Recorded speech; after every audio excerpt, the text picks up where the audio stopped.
Happy Thanksgiving. Hope you're having a lovely day today and you've got some fun plans. Uh, let's see. I have rearranged the room a bit, so I've got a different view behind me. I kind of like it. I like this better. Oh, excuse me. So, yeah, this is JL here. Uh, so it's Thanksgiving, and today I'm going to make some of my kind of stewy stuff. I'm not sure what it is exactly, but it tastes all right. It'll work. So I put it. It's fried. So I get out the frying pan, and I cook up about 5 slices of bacon first, and then on top of that I put in a bunch of hamburger, and that's like maybe half a pound or a pound, I'm not sure. One of those like rolls that you can get. And then just a bunch of canned vegetables.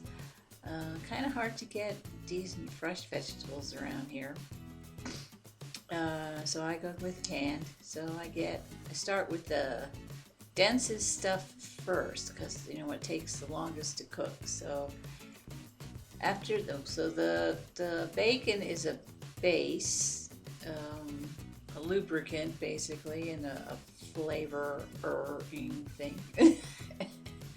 And then you got to do the potatoes because they take a while. A can of sliced potatoes, and the hamburger that takes a while.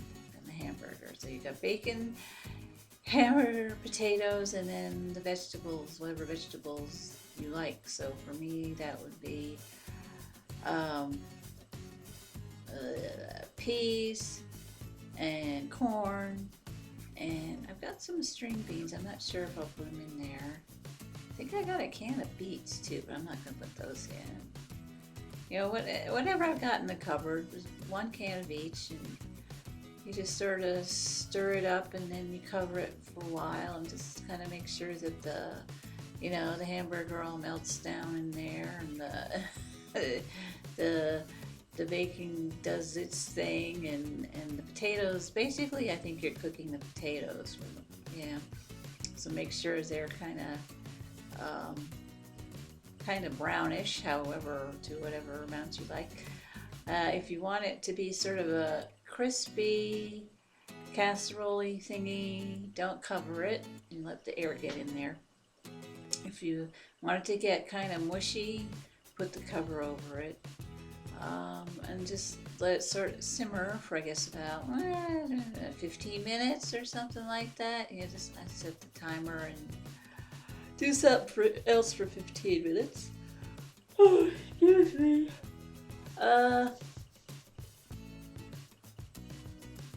Yeah, that'll do ya. Makes I think around 6 servings, and make sure when you're done, when you got all the food either eaten or put away in the refrigerator and the pan's cooled off enough, make sure you give the pan to Darla to clean up, because that's her thing. So you gotta have the pan. Doesn't matter if you just boiled water in the thing, she gets the pan, and she will remind you. And she gets so excited, and I'll kind of forget, but she won't let you forget. But I'll finish eating, and I'll put the dishes away and start doing something else, and then she'll come up to me and have this look in her eye, and the tail's wagging. It's like, well, where is it? You promised. You ever make a dog a promise, don't ever break it. You'll break their hearts. So yeah, she gets the pan, and I use an electric frying pan, so I just, put that on the floor, and she'll lick up the leavenings. Oh, excuse me. Ugh. So that'll be fun. Was it 2 days ago now, I hauled my Christmas tree out of the closet even. And it's like the world's junkiest little tree, but it's already got lights on it. It's in two halves. You shove the top into the bottom, and it's like real spindly. There's hardly any needles on it, but that's okay. um, I usually don't do this until like the middle of December, but I thought, okay, I'll put it out now, because then I could gradually pick up some ornaments, a few ornaments at a time, maybe every time I go to the store and try and build up the collection. And that might be fun. Probably the cats will pull it down, but that's okay. It looks nice though, especially at night when it's lit up and you can't really tell that it's like got, it's like a Charlie Brown Christmas tree, you know? Well, $20, what do you want? I swear you can pay hundreds of dollars for these huge fake trees. We used to cut our own down when I was little.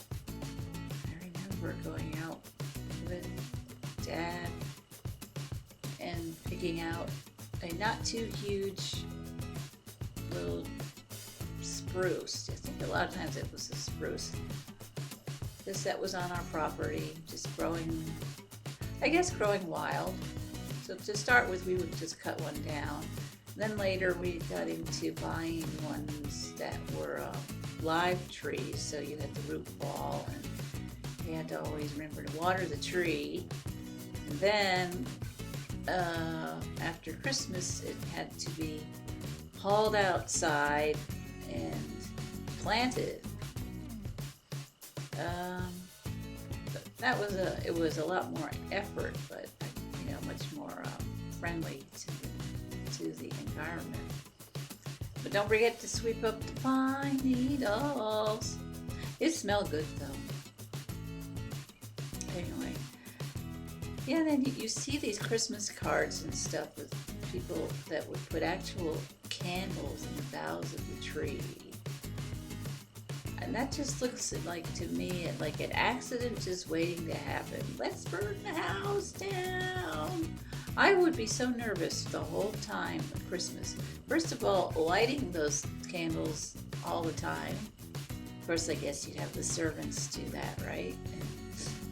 But then just watching it, like, this is a forest fire here, basically. Ooh. I don't know. I don't think I would. I just wouldn't have the nerve to do it. People would say, why don't you have candles in your tree? Don't like fire? Are you mad, woman? How do you keep warm? Don't you light your fireplace? Oh, well, only because I have to. No, actually, I go to Florida in the winter. I don't know how I would live in New England in the 18-umps where you didn't have electric heat. I guess I'd freeze to death. Oh well, maybe I did. Well, oh yeah, that's probably why I hate the cold now, because I froze to death in a previous life. Oh, so much is revealed to me. So much makes so much more sense now. Oh, I think I'm babbling.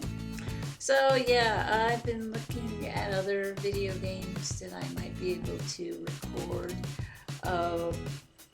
I've been, looking at the Nintendo games. I've never played any of those old video games back in the 80s because, we didn't have home computers when I was in college. And I was a kid in the 70s, so we sure didn't have much in the way of video games then. I had a friend who had Pong. Wow. Which was, if you remember, I don't know who made it, Sega, Atari, Nintendo. It's funny, all those names they're still big video game companies. Way bigger than they were back then. But I don't know if they put it out, but it was a tennis game, but it was just blips of light. So you have one going up, one up and down one side of the screen, and the other would go this way, and they were your paddles. So, and then this little ball, a square blob, would go in between them. And that was like, woo, so high tech. I guess you call it 8-bit, you know. And that was what we had around 1975 or so, something like that. That was high tech. Pardon me.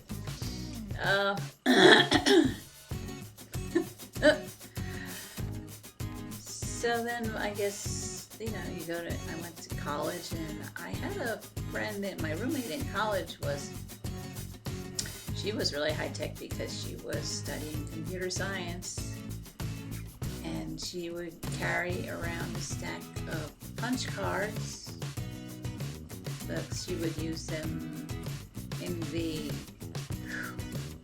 computer lab. We're talking 1980 here. Yeah, in the computer lab, and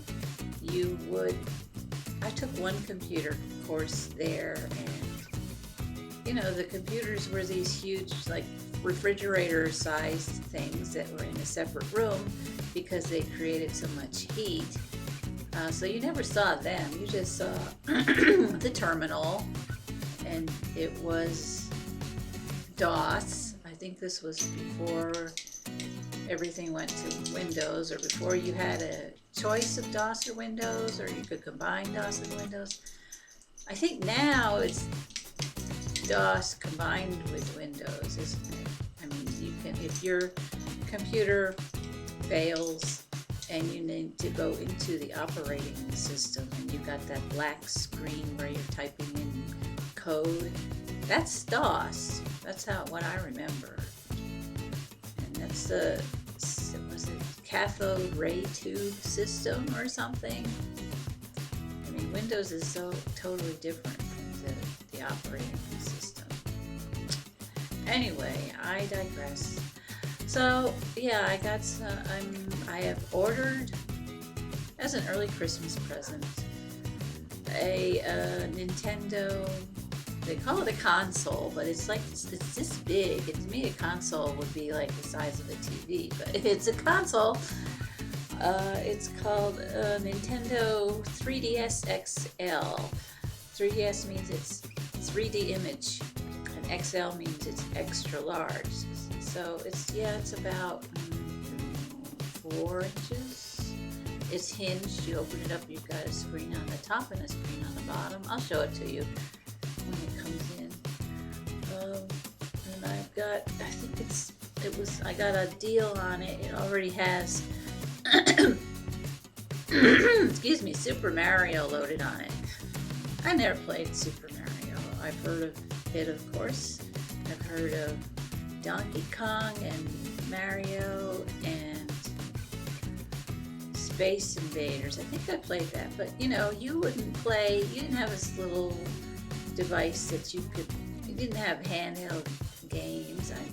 They've been around for a while, but I sure never even saw a handheld. But in my day and age, if you wanted to play a video game, you would go to the mall, to the arcade that was in the mall. I remember, you know, it's like Back to the Future. That was my era. That's about the age I was in the 80s of, you know, Back to the Future. Or if you watch that 70s show, that was what, class of 78 or so. I'm class of 79 from high school, so those kids that world is very familiar to me. So that's what it was like. That show was really pretty accurate. So that's just how it was. So kids today, 20-somethings, they just have had so much given to them, and they seem so, I don't know, a lot of them seem very entitled, like take everything for granted and really not grateful for much of anything.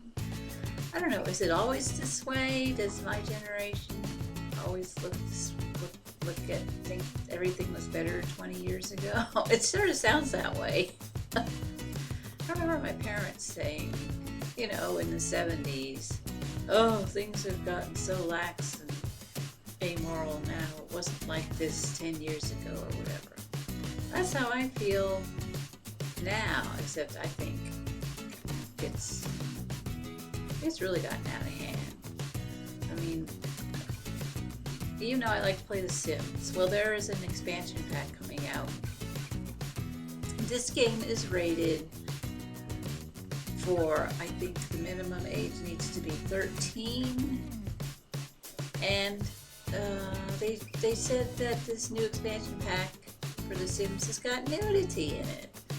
And I'm just like kind of, you know, they've already got them in sexual situations because they're, it's about families, and of course they need to have babies being made. And they have a little animation of them in bed together, but it's just like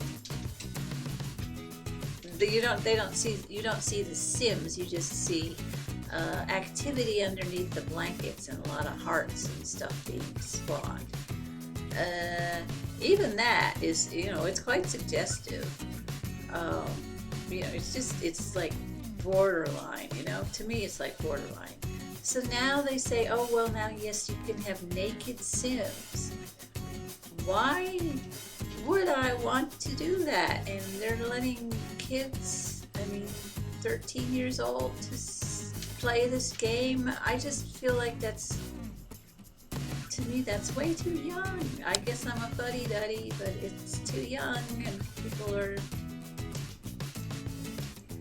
I can't figure out why. What is practical purpose of having your Sim nude? Like, I don't know, maybe one is as an artist's model. Somebody said in a video comment, oh good, now I can have a stripper club. I mean, this is a game for kids?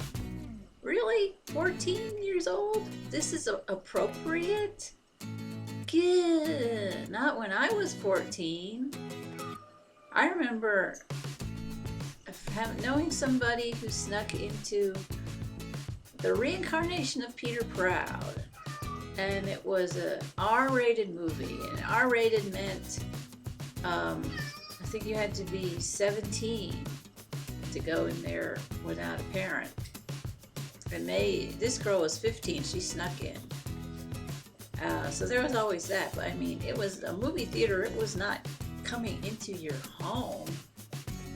And The Exorcist was rated R originally. And now, you know, oh God, it is. This stuff has gotten really lax, and people have gotten really rude. I don't know. I'm struggling here. I'm just struggling. And I'm sure I've talked about this a lot before. But I don't know. Is there any place left in the world where there's some respect? Also think back to The Sims. The way they depict the elderly is quite insulting. I mean, you can work around it. I can make my videos so that they are acceptable to me. I don't film certain things. You also have them using the bathroom, and of course everything is pixelated, so you don't see it actually anything, you know, like that. They do have the sound effects though that are are fairly specific. So I just cut that out of my video. I edit that out of my videos. I edit the woohoo out of the videos. I am not planning on having nude Sims, but for me to have to censor this game that was designed for a 13-year-old, that scares me. And it's not just this one company. It's just the way it is. It's the trend, and I don't like it. So Nintendo, that's Japanese. Their games are Japanese and the graphics are kind of weird looking. But they have, the ones I've watched have kind of an innocence to them, which I appreciate. I don't think Americans have much innocence anymore. Maybe Japan is a little more respectful. I wonder what somebody from Japan would think of The Sims. The way the elders are disrespected and the nudity, and I mean there isn't any, well there really is pretty a minimal amount of violence, but sexual situations, they say mature stuff, I don't know. And it's not that I have little kids to worry about, I'm worried about me. Oh, there are no kids watching this. Who cares about the kids? I'm offended. So yeah, I'm kind of looking for a milder version of The Sims, I guess. There is a Nintendo game that I'm going to download once I get my little system. I'll show you my system when I get it. It sounds really cool. And it's got a ton of features on it, which I can understand why it has the price point it has, because it's got a lot more than I thought it had. So I'm impressed so far. But this game I'd like to try is called Tomodachi Life, and it's essentially it's very sim-like in that you create your own little characters, and they live in an apartment building. I think you have like up to 100 of them, and you design them very similar to The Sims, but they aren't as sophisticated looking. Yeah, they're much less sophisticated than The Sims are, but the game just has its own little kind of quirky charm, and there is a bit of innocence to it, which I like. Because we Americans are I'm kind of embarrassed now. You know, it's just so arrogant and disrespectful and self-centered. And I think I'll speak like an English person from now on and just say, oh, yes, I'm from someplace in England, but don't ask me too many questions about it, because I actually have no idea about the geography of England. But that's quite alright, that's quite fine. I'll just avoid where I'm from. Oh, somewhere between Australia and England and all of those British colonies, but not America, although of course I visited. I'm much more familiar with America's geography than I am with my native country of England, Bermuda, Africa, Australia, New Zealand. Yeah, I think I'll do that. Gee whiz. I think it would be funny if I actually moved to England. Should I speak in my normal voice, or should I just wear a British accent for a while? And what would happen if I got found out, and how long would it take to be found out? Oh well, a rambling vlog from JL, and I don't make you watch these as much as I used to, so thanks for putting up with me, and have a good holiday if it is a holiday where you are. Take care. I got some Sims to do today. Gotta deal with, is it ghosts? What was I gonna do? I was gonna do Little Miss Wilma Shirley. I just have to figure out which household I'm going to film. Okay, well, I hope you're liking my gameplay videos. Take care, guys. Have a great day.